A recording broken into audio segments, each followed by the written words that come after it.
될성 부른 나무는 떡잎부터 알아본다, 그런 속담이 있어요. 될성 부른 나무는 떡잎부터 알아본다. 이 속담은 크게 될 사람은 어릴 적부터 남다르다라는 뜻이에요. 또한 그 사람의 태도를 보면은 그 사람의 미래를 예측할 수 있다는 말이기도 합니다. 예를 든다면 매일 술을 마시고 고성방가를 하는 사람이 있다고 할 때 그 사람의 미래가 과연 어떨까요? 아마 그다지 밝지 않을 것입니다. 어른들을 공경할 줄 알고 인사성이 발라서 늘 어른들에게 인사를 잘하는 사람, 그 사람의 미래는 과연 어떨까요? 아마도 그 사람의 미래는 밝을 가능성이 많습니다. 불평, 불만이 많고 매사에 부정적인 사람이 과연 행복할 수 있을까요? 행복할 가능성이 희박합니다. 어떤 상황 속에서도 감사하고 긍정적으로 생각하는 사람이 과연 행복할 수 있을까요? 그 사람은 행복할 가능성이 높습니다. 왜냐하면 사람의 태도 때문에 그렇습니다. 태도. 사람의 태도, 자세가 매우 중요해요. 내가 어떤 자세로 어떤 태도로 사느냐에 따라서 내 인생이 달라질 수도 있는 것입니다.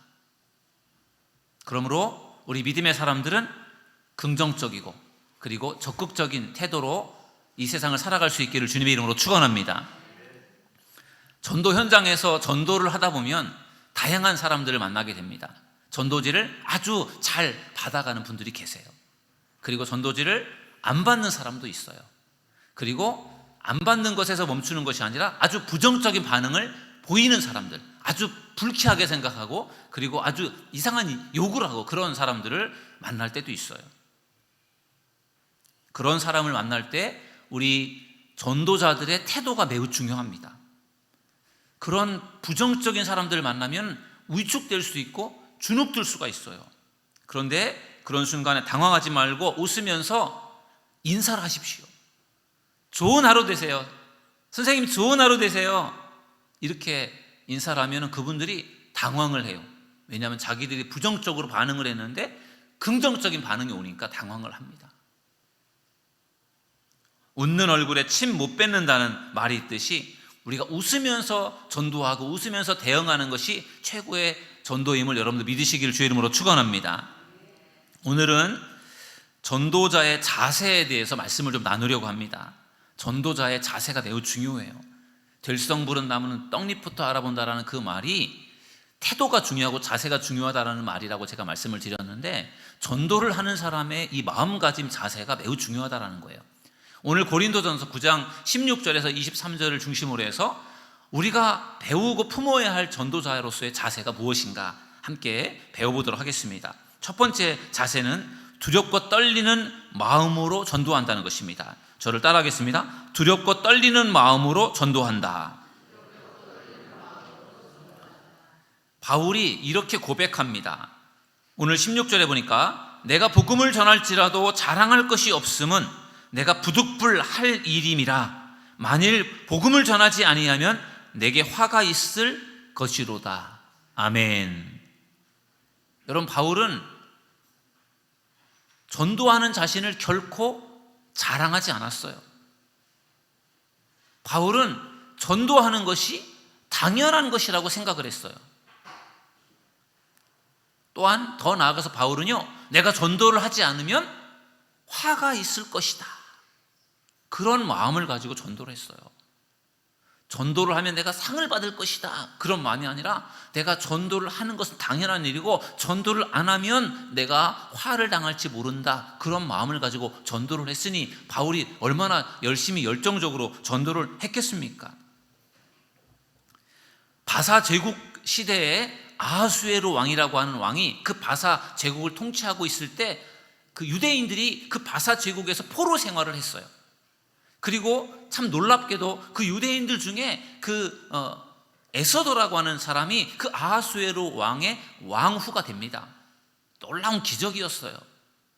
그 바사 제국의 그 통치 속에 유대인들이 거기서 노예 생활, 어떻게 포로 생활을 하고 있는데, 그때 그 바사 제국에 하만이라고 하는 장수가 있었는데, 그 하만이라고 하는 장수는 왕에게 아주 절대적인 신임을 받고 있는 사람이고 그 바사 제국의 2인자였어요.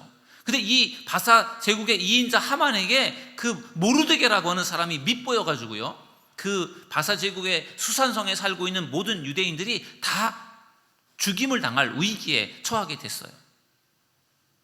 그때 이 모르드게가 자기의 이 사촌 동생 에스더를 찾아가서 이렇게 말합니다.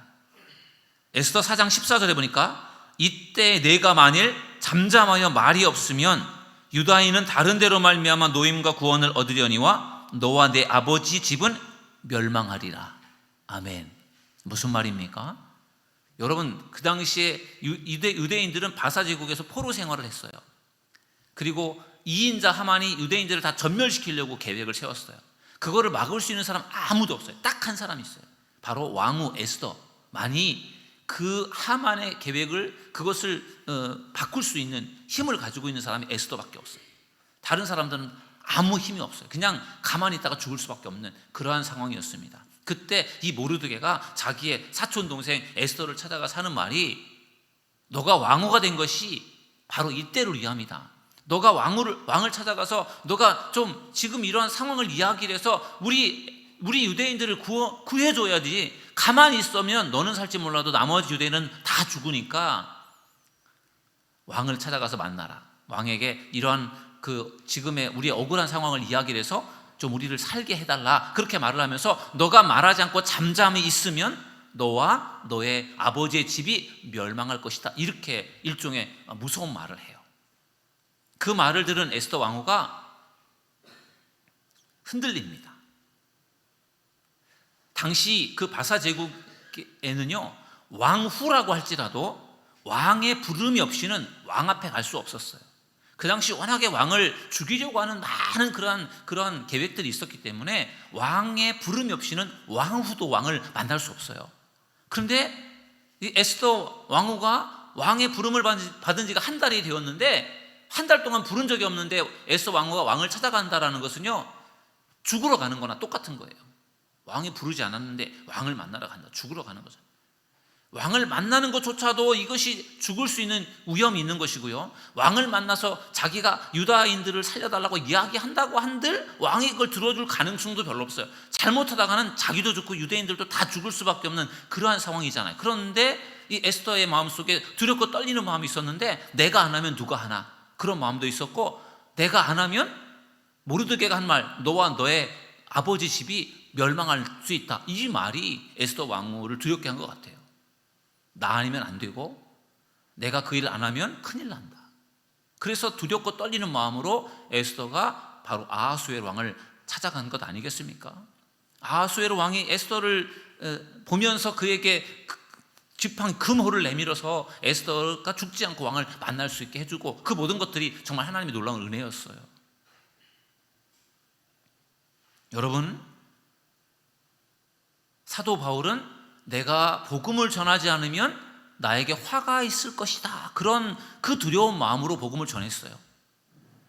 에스더 왕후가 아하수에롱을 찾아갈 때, 민족을 구원하기 위해서 아하수에롱을 찾아갈 때 그의 마음속에는 내가 가만히 있으면 유대인들이 죽을 뿐만 아니라 나와 나의 가정도 멸망을 당할 수 있다라는 그러한 이런 위기의식이라고 할까요? 그런 마음이 있었고, 그것이 에스더의 마음을 두렵게 했고 떨리게 했고, 그래서 그 마음을 가지고 왕을 찾아가게 된 것입니다. 그리고 왕이 에스더가 찾아왔을 때 하나님께서 그 아하수에로 왕의 마음을 감동을 주시고 움직여 주셔서 결국은 에스더를 맞이하게 하고, 에스더를 통해서 그 하만의 그 계획이 수포로 돌아가게 하고 유대인들을 구원하게 하는 그 놀라운 사건을 우리는 에스더서를 통해서 잘 알고 있습니다. 그러므로 사랑하는 여러분, 여러분들이 전도할 때 여러분의 마음속에도 이렇게 두렵고 떨리는 마음을 품을 수 있기를 주님의 이름으로 축원합니다. 그냥 전도해서 이번에 되면 되고 안 되면 안 되고 이런 마음이 아니라, 내가 이번에 안 하면 정말 안 된다라는 그런 절박한 마음으로, 내가 이 사람을 전도하지 않으면 나에게도 화가 있을 것이다 라는 그런 마음이 있을 때 우리가 그 사람을 위해 더 적극적으로 나아갈 수 있게 될 줄로 믿습니다. 매년 우리 교회가 전도축제를 해왔습니다. 그리고 제가 전도축제를 할 때마다 제가 품고 기도했던 전도 대상자가 2명이 있었어요. 한 분은 교회 앞에서 세탁소를 하는 세탁소 사장님이셨고, 또 한 사람은 저의 중학교 동창으로 남동공단에서 사업을 하는 사장이었어요. 한 10여 년 전에 우리 교회 전도축제 때 제가 그들을 전도 대상자로 품고 기도하고 그분들을 초청해서 그분들이 우리 교회에 오셔서 새생명축제 전도축제 때 같이 예배를 드렸어요. 참으로 감사했던 일이에요. 근데 안타까운 것은 그분들이 그날 한 번만 오셨고 그 이후로는 교회를 나오지 않았어요. 그럼 제가 그분들을 좀 더 관심을 가지고 그분들을 전도해서 어떻게든지 그들을 전도했어야 되는데 참 그런 부분이 아쉽습니다. 왜냐하면은 그 2분 다 몇 년 전에 세상을 떠나셨어요. 세탁소 사장님 60대 중반이었는데 어느 날 갑자기 쓰러지셔서 세상을 떠나셨어요. 저의 친구 어느 날 갑자기 백혈병에 걸렸습니다. 그래서 골수 이식을 받고 그래서 회복되는가 싶다가 다시 재발이 되어서 그냥 세상을 떠났어요. 50대 초반에 세상을 떠났습니다.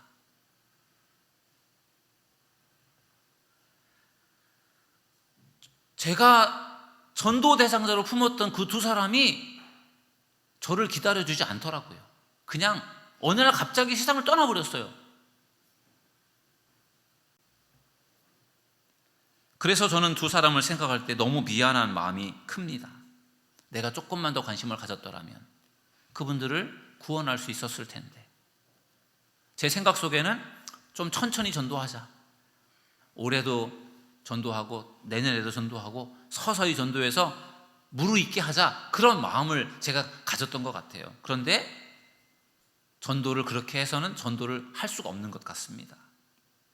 여러분, 전도를 나중으로 미루지 마시고 지금 즉시 전도하는 저와 여러분 모두가 되기를 주님의 이름으로 축원합니다. 저에게도 그런 마음이 있어요. 내가 그분들을 전도축제로 초대를 했는데 그분들을 그걸 계기로 해서 하나님께로 인도하지 못했던 것이 저에게 좀 마음에 걸림이 있어요. 제가 나중에 천국에 갔는데 하나님께서 너 그때 왜 그 2 사람을 더 열심히 전도하지 않았니? 그 2 사람을 열심히 전도해서 그 2 사람을 구원했어야 되는데 너가 더 열심을 내지 않았느냐라고 그렇게 말씀하실까 봐 두렵습니다. 여러분들의 가족과 친척과 가까운 이웃 중에도 아직까지 예수를 믿지 않는 사람들이 있을 거예요. 그런 사람들을 이번 전도 축제에 꼭 주님께로 인도하는 여러분들이 되시기를 주님의 이름으로 축원합니다. 한 번 인도하는 그것으로 만족하지 마시고 그걸 계기로 해서 계속 기도하면서 계속 전도하셔서 그 영혼들을 꼭 구원할 수 있는 저와 여러분 모두가 되기를 주님의 이름으로 축원합니다. 이렇게 하려면은 우리 마음속에 정말 두렵고 떨리는 마음이 필요하다라는 것입니다. 2 번째 전도자의 자세는 사명감을 가지고 전도한다는 것입니다. 저를 따라하겠습니다. 사명감을 가지고 전도한다. 고린도전서 9장 17절에 보니까 바울이 이렇게 고백합니다. 내가 내 자의로 이것을 행하면 상을 얻으려니와 내가 자의로 아니한다 할지라도 나는 사명을 받았노라. 아멘. 여러분, 바울에게는요 사명, 전도에 대한 아주 사명감이 투철했어요. 왜 그랬습니까? 바울은 원래 전도자가 아니었잖아요. 핍박자였어요. 그런데 다메섹 도상에서 자기가 부인하고 부정하고 그리고 핍박했던 예수님을 거기서 만납니다. 그러면서 그의 인생이 달라져요. 그리고 그때 그 강렬한 빛의 앞을 보지 못하게 되었을 때 아나니아라고 하는 선지자가 와서 바울에게 기도를 해주면서 바울이 눈을 뜨잖아요. 그때 그 아나니아라고 하는 선지자도 그 핍박자 사울을 너무 잘 알고 있었어요. 사도 바울을. 그래서 사도 바울을 만나서 기도해 주라고 하나님께서 말씀하실 때 주저하고 두려움이 있었는데 그때 하나님께서 아나니아에게 말씀해 주셨어요. 이 사람 사도 바울 이 사람은 이방 사람들을 위해서 택한 나의 그릇이다. 이방 사람들을 구원하기 위해서 내가 택한 자다라고 하는 것을 하나님께서 분명히 아나니아에게 말씀해 주셨어요. 그래서 아나니아가 담대하게 바울을 만났죠. 그리고 바울도 그 사실을 알게 되는 것이죠. 나는 이방 사람들을 구원하기 위해서 택함 받은 자다. 내가 전에는 예수를 부인하고 예수를 핍박하는 삶을 살았는데 하나님께서 나를 부르셔서 나를 전도자로 사용하신다라고 하는 것을 통해서 사도 바울의 마음속에 뜨거운 전도의 사명감을 갖게 된 줄로 믿습니다. 이 사명감을 가지고 바울이 전도를 합니다. 정말로 전도 여행을 가서 열심히 복음을 전해요. 얼마나 열심히 복음을 전하는지 모릅니다. 어느 날 바울이 루스드라라고 하는 곳에서 복음을 전합니다. 그때 바울의 말씀을 듣고 예수를 믿는 사람들도 있었지만 아주 바울을 핍박하는 그러한 핍박자들도 있었어요. 유대인들 중에서 바울처럼 옛날에 바울이 유대인으로서 기독교인들을 박해했던 것처럼 여전히 유대인으로서 기독교인들을 박해하고 사도 바울을 박해하는 사람도 있었어요. 그 아주 반대자들, 대적자들이 있었는데 그들 무리가 사도 바울이 전도하고 있는 그 루스드라라고 하는 곳에 쫓아왔어요. 그리고 유대인들 그곳에서 바울의 말을 듣고 있는 사람들 막 선동을 하고 그 사람들을 부추겨가지고요 바울을 죽이라고 막 선동을 합니다. 그래서 사람들이 바울에게 막 돌을 던지는 거예요. 돌을. 당시 유대인들에게는 죄를 지어서 돌로 쳐 죽이는 그런 법이 죄인들을 돌로 쳐 죽이는 그런 법이 있었단 말이에요. 바울에게 무슨 죄를 덮어 씌웠는지 모르겠지만 사람들이 바울에게 돌을 던지기 시작했어요. 바울이 수없이 돌에 맞았습니다. 성경을 보면은 사도행전을 보면은요 바울이 돌에 맞아 죽은 줄로 생각을 하고 그 대적자들이 바울을 끌어다가 성 밖에다 내다 버렸다고 그렇게 성경은 말씀하고 있어요. 얼마나 돌에 맞았으면 그렇게 되었을까요? 죽을 정도로. 그 사람들은 죽은 줄로 알고 버렸는데 다행히도 죽지는 않았어요. 그 정도로 돌에 맞았으면 몸이 어떻게 되었을까요? 막 머리통 터지고 막 여기 막 혹이 막 이렇게 나고 막 이가 부러지고 막 피투성일 거 아니에요. 몸에 온몸에. 그 정도로 바울이 돌에 맞아서 버려진 거예요. 근데 놀라운 사실은 그 다음날 이 사도 바울이 무슨 일을 하느냐 참 놀랍습니다. 사도행전 14장 20절에서 21절 말씀해 보니까 이렇게 말씀하고 있어요. 제자들이 둘러섰을 때에 바울이 일어나 그 성에 들어갔다가 이튿날 바나바와 함께 더베로 가서 복음을 그 성에서 전하여 많은 사람을 제자로 삼고. 아멘. 여러분, 사도 바울이 전날 돌에 맞아 거의 죽을 지경이 될 정도로 돌에 맞았어요. 그러면은 죽다 살아났는데 치료하고 좀 쉬어야 되잖아요. 몸을 좀 추스리고 그리고 몸을 회복시켜야 되잖아요. 근데 그 다음날 사도 바울이 바나바와 함께 이번에는 더베라고 하는 곳에 가서 거기서 복음을 전했다라는 거예요. 여러분, 지금 바울은 몸이 전도를 할 수 있는 그런 몸 상태가 아니잖아요. 여러분, 안 하던 운동을 가끔 해갖고 운동을 안 하다가 하면은 산에 안 가던 사람이 가끔 오랜만에 산에 올라갔다 오면 막 종아리가 알패고 몸이 막 아프고 그러잖아요.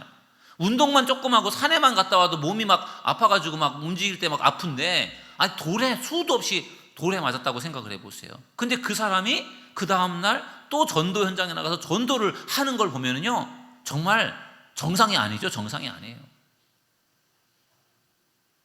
어떻게 보면 미친 거예요. 정말 전도에 미친 거예요. 여러분, 전도에 미치지 않았으면, 전도의 사명이 그렇게 뜨겁지 않았으면 그 상황에서 전도를 하겠습니까? 여러분, 바울이 그런 사람이에요. 바울이. 그러니 그런 지경에서도 전도를 했으니 바울이 얼마나 열심히 전도를 했겠습니까?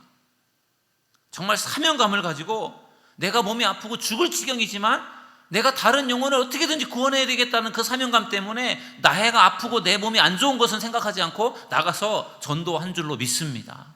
그게 바울의 전도이고 바울의 사명입니다. 거대한 성당을 건축하고 있는 그 현장에 3명의 석공이 돌로 이렇게 성당을 만들기 위해서 돌로 이렇게 작업을 하고 있었어요. 돌을 깨면서 작업을 하고 있었어요. 이 길을 지나가던 어떤 사람이 그 3명의 석공에게 물어봅니다. 당신은 왜 이 일을 하고 있습니까? 당신 왜 이 일을 해요? 이렇게 물어보니까 첫 번째 사람은 저요, 먹고 살려고 이 일을 합니다. 먹고 살려면 일을 해야죠. 그렇게 대답을 했어요. 두 번째 사람은 저요, 돈 벌려고 제가 일을 합니다. 돈 많이 벌고 싶어서요. 세 번째 사람은 저는 멋지고 아름다운 성당을 건축하고 싶어서 이 일을 합니다. 이렇게 대답을 했다라는 거예요. 여러분, 3명의 사람 중에서 누가 가장 행복하게 기쁘게 일을 할 수 있을까요? 당연히 성당, 아름다운 성당을 건축하기 위해서 제가 이 일을 하고 있습니다 라고 그렇게 말한 사람일 것입니다. 그 사람은 돈을 벌기 위해서, 먹고 살기 위해서 일하는 사람이 아니라 사명을 위해서 사는 사람이기 때문에 그렇습니다.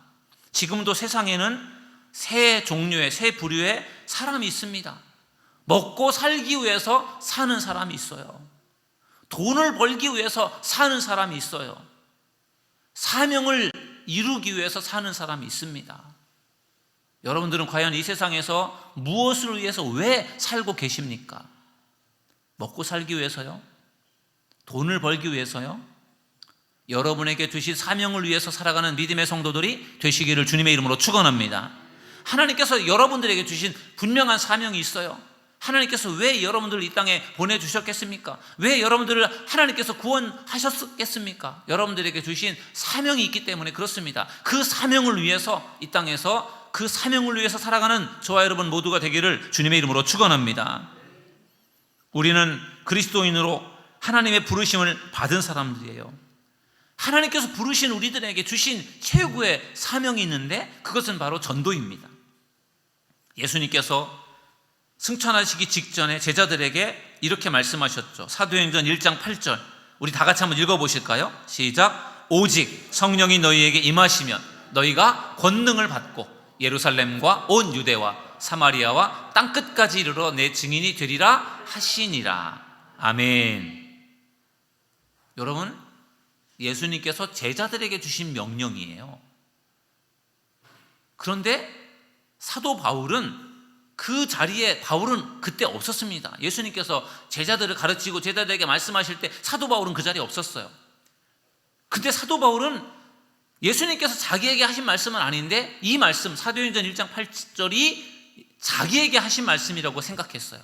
그래서 땅끝까지 이르러 내 증인이 되리라, 땅끝까지 증인이 되라는 이 말씀이 자기에게 하신 말씀으로 생각을 해서 바울이요 땅끝까지 가서 복음을 전하려고 한 거예요. 예루살렘에서 온 유대와 사마리아 땅끝까지 가서 복음을 전하라고 한 말씀처럼 소아시아 지역에 가서, 그리고 터키 지역, 그리고 마게도니아, 유럽 그 지역에 가서 열심히 전도했고, 바울이 로마에 가서 전도를 했고, 바울이 스페인에까지 가서 전도를 했다라고 그렇게 전해집니다. 당시의 사람들은, 당시에 지금은 지구가 둥글다고 생각하지만 그 당시는 지구가 이렇게 평평하다고 생각을 했기 때문에 계속 가다 보면 낭떠러지가 있다고 생각을 했고, 그 낭떠러지가 지구 끝이라고 생각을 했고, 그곳이 스페인이라고 생각을 했다는 거죠. 성경에는 서버나라고 되어 있어요. 바울이 거기가 끝이라고 생각했기 때문에 거기까지 가서 복음을 전하려고 했던 거죠. 왜냐하면 예수님께서 땅끝까지 복음을 전하라고 말씀하셨기 때문에 그 말씀대로 살려고 애를 쓴 거예요. 여러분, 이 말씀은 예수님께서 예수님의 제자들에게 들려주신 말씀인데 사도 바울도 자기에게 주신 말씀으로 받아들였거든요. 이 말씀은 저에게, 여러분들에게도 주신 사명임을 믿으시기를 주님의 이름으로 축원합니다. 우리도 땅끝까지 가서 복음을 전해야 됩니다. 정말 지구 끝까지 가서 복음을 전하는 그러한 선교사로서의 사명을 감당하는 것, 그것도 땅끝까지 가서 복음을 전하는 것이지만, 땅끝은 우리가 이 땅에서 살아가는 그 마지막 순간을 땅끝이라고도 표현할 수 있어요. 우리가 살아가는 동안에 우리가 있는 삶의 터전 속에서 우리의 이 지역에서 끝까지 복음을 전하는 것이 우리의 사명임을 믿으시기를 주님의 이름으로 축원합니다.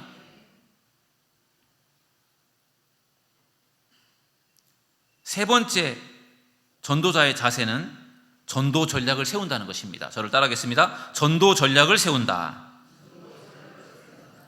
전도의 목표와 전도의 전략을 세워야 우리가 전도를 잘 할 수 있습니다.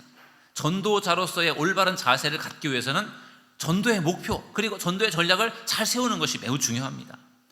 바울은 전도를 할 때 목표를 세웠습니다. 바울이 세운 전도 목표가 무엇인지 아십니까? 19절에 보니까 이렇게 말씀하고 있어요. 내가 모든 사람에게서 자유로우나 스스로 모든 사람에게 종이 된 것은 더 많은 사람을 얻고자 함이라. 아멘.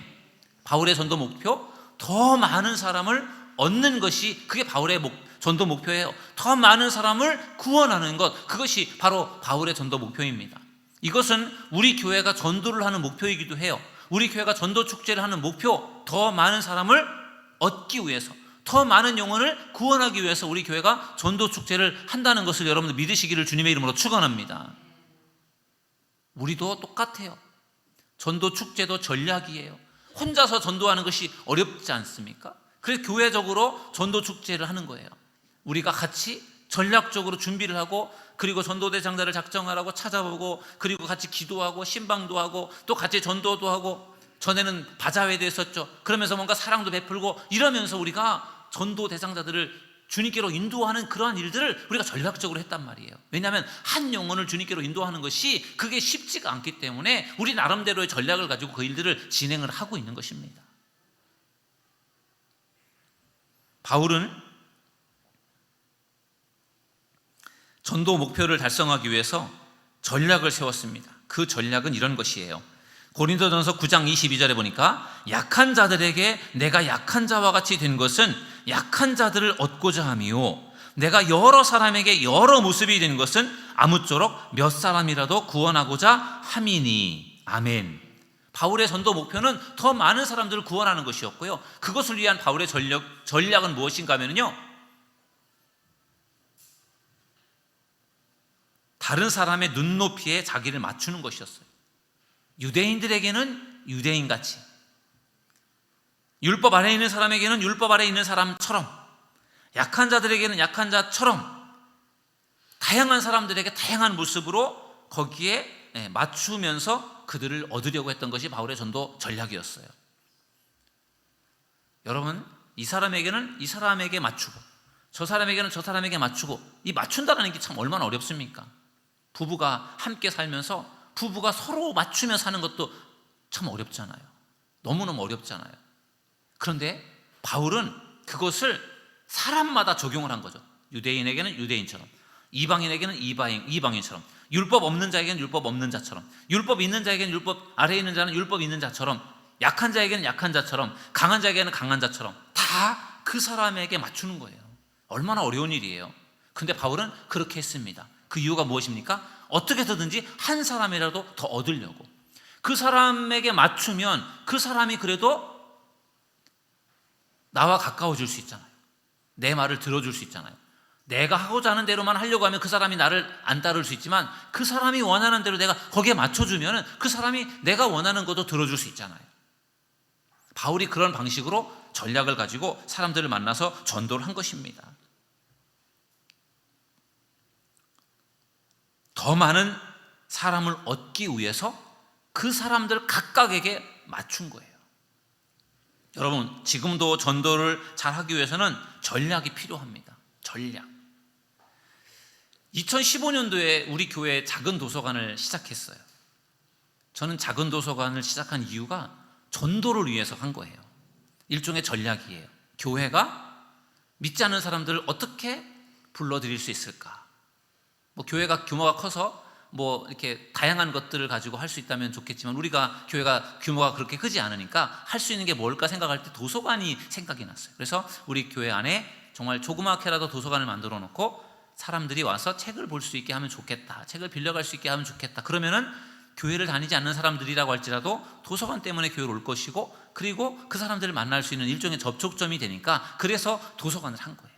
전도 믿지 않는 사람들을 만날 수 있는 일종의 접촉점이죠. 전도 도서관이. 전도 전략이에요. 우리 교회가 속해 있는 이 가정동이 1년에 한 번씩 한마음 축제라고 하는 그 마을 축제를 해요. 얼마 전에 전도 축제를 했는데, 감사하게도 우리 교회가 거기에 참여를 해서 우리 교회가 그곳에 온 주민들을 섬길 수 있게 된 것은 너무나도 감사한 일이에요. 그래서 우리가 떡도 준비해 가고 커피도 준비해 가서 그분들을 우리가 대접하고 막 섬겼어요. 그것도 우리의 전도 전략이에요. 그분들에게 우리가 서비스를 하고 그 마을 주민들을 우리가 돕는 것, 그게 어떻게 보면 우리가 그분들을 돕는 그러한 면에서 우리에게 필요한 것이지만, 그냥 돕기만 하는 것이 아니라 우리들의 마음속에는 그렇게 해서 그들을 어떻게든지 전도하고 싶은 그런 마음들, 전략이 있는 거죠. 그래서 우리가 그분들에게 도움을 주고 그분들에게 먹을 것을 나눠드리면서도 우리는 전도를 하는 그런 일종의 그 전략을 가지고 우리가 섬기고 있습니다. 우리 교회가 가을철에, 겨울철에 독거노인 초청잔치를 해요. 추수감사주일에 사랑의 쌀을 모았다가 그것을 가지고 이제 이 지역의 독거노인들을 불러 모아서 초청을 해서 그분들에게 따뜻한 식사를 대접하고 그리고 쌀을 나눠드립니다. 이것도 마찬가지로 전도 전략이에요. 불우한 사람들, 어려운 사람들을 도와주는 일이지만 그걸 통해서 우리가 복음을 전하고자 하는 일종의 전략이에요. 교회가 하는 모든 일들 속에는 다 전도가 포함되어 있는 것입니다. 교회가 하는 모든 일들 속에 전도와 연결시켜야 된다는 거예요. 그래야 우리가 전도를 할 수 있는 것입니다. 전도가 쉽지 않잖아요. 자동차 사고가 났을 때 여러분들이 가해자고 피해자가 있다고 생각을 해보세요. 여러분들이 가해자라면 정말 성심성의껏 그 피해자를 여러분들이 보상해주고 도와줘야 되겠죠. 그렇게 해야 되지 않겠습니까? 내가 가해자로서 피해자를 잘 도와주고 최선을 다해서 그 사람이 피해를 보상할 수 있도록 도와줘야 됩니다. 그러니까 반대로 내가 피해자고 상대방이 가해자예요. 근데 내가 피해자일 경우에는요, 최대한 관대하게 그 사람을 대해줄 필요가 있어요. 왜냐하면 그리스도인이기 때문에. 똑같이 믿지 않는 사람하고 똑같이 내가 피해자라고 해서 그 사람에게 내가 받아낼 걸 다 받아내려고 하는 그런 모습보다는 내가 조금 손해를 보고 관대하게 대해줄 필요가 있다는 것입니다. 봄에 교회 차가 운행을 하던 도중에 사고가 났어요. 피해자는 교인이라고 그렇게 말을 했고, 그래서 걱정하지 말라, 자기 교인이다 그렇게 말을 해서 저도 천만 다행이다 그런 생각을 가졌어요. 그런데 사고를 처리하는 과정에서 보여준 그 피해자의 행동은 너무나도 실망스러웠어요. 교회를 다닌다는 사람이 어떻게 이럴 수 있을까 싶을 정도로, 차라리 교회를 다닌다는 말이나 하지 마지, 말이나 안 했으면 내가 기대라도 안 했을 텐데 교회를 다닌다고 해서 기대를 했는데 기대 이하의 모습을 보여주니까 너무 실망스러웠어요. 여러분들도 그런 사고를 여러분들이 피해를 당했을 때, 아마 혹은 가해자가 되었을 때, 피해자가 되었을 때 여러분들이 자신이 없으면 교회를 다닌다는 말씀을 안 하는 게 나을 것 같아요. 교회를 다닌다고 말을 하면 내가 손해를 봐야 되는데, 내가 교회를 다닙니다라고 해놓고서 내가 손해를 안 보려고 하면 사람들이 실망하게 되거든요. 나는 교회를 다니는 사람입니다. 그러니까 이 정도 괜찮아요, 괜찮습니다, 이 정도면 됩니다, 이렇게 관대하게 우리가 피해자로서 관대하게 대해준다면 그 사람들이 얼마나 고마워하겠어요. 내가 가해자일 경우에 내가 어떻게 해서든지 더 많이 내가 보상을 해주겠습니다, 그렇게 할 때 그게 또 사람들에게 또 도전이 되지 않겠습니까? 여러분, 믿음의 사람들은 손해를 본다라는 마음으로 살아가야 될 줄로 믿습니다. 그래야 전도의 문이 열리게 됩니다. 내가 믿음의 사람으로서 손해를 보면 하나님께서 분명히 그 손해를 몇 배 갚아주실 줄로 믿습니다. 우리 옆 사람과 한번 이렇게 인사해 보겠습니다. 손해 보면서 삽시다. 인사하시겠습니다. 손해 보면서 삽시다. 네, 별로 기분이 안 좋은 인사죠. 네, 손해 보면서 살고 싶은 사람이 어디 있겠습니까? 그런데 우리 그리스도인들은 그렇게 살아야 된다는 거죠. 그렇게 해야 사람들을 전도할 수 있어요. 오늘날 기독교인들의 이미지가 많이 실추되어 있어요. 사람들이 기독교인들을 정말 안 좋게 본단 말이에요. 왜 그렇습니까? 우리가 그렇게 사람들에게 보여줘서 그런 거예요. 손해보면서 살고, 정말 기독교인들은 뭔가 다르긴 다르구나, 기독교인들 너무 착하고 너무 참 좋다, 괜찮다, 그런 생각들이 생겨나려면 우리가 손해보고 살아야 돼요. 손해 안 보고 똑같이 하려면요 안 된다라는 거예요. 그래서 손해가 필요합니다. 힘들지만 기독교인으로서 조금 양보하고 손해보는 여러분들이 되기를 주님의 이름으로 축원합니다. 하나님께서 갚아주실 것입니다. 오늘 전도자의 자세에 대해서 말씀을 나누었어요. 전도자의 자세, 3가지 자세를 나눴습니다. 정말 두렵고 떨리는 마음으로 전도하는 것, 그것이 우리에게 필요합니다. 사명감, 정말 돌에 맞아 죽을 것 같은 상황 속에서도 또 복음을 전하는 그 사명감이잖아요. 바울의 그러한 마음, 전략을 가지고 전도하는 이것이 오늘 이 시대 우리들에게 필요한 자세가 아닐까 싶습니다. 이번 전도 축제를 계기로 해서 여러분들의 전도 대상자, 여러분의 가족들, 그리고 친구들, 그리고 가까운 이웃들 중에서 믿지 않는 사람들, 여러분들께서 꼭 그들을 위해서 기도하시고 꼭 그들을 교회로 인도해서 천하보다 귀한 한 영혼을 구원하는 계기로 삼으시기를 주님의 이름으로 축원합니다.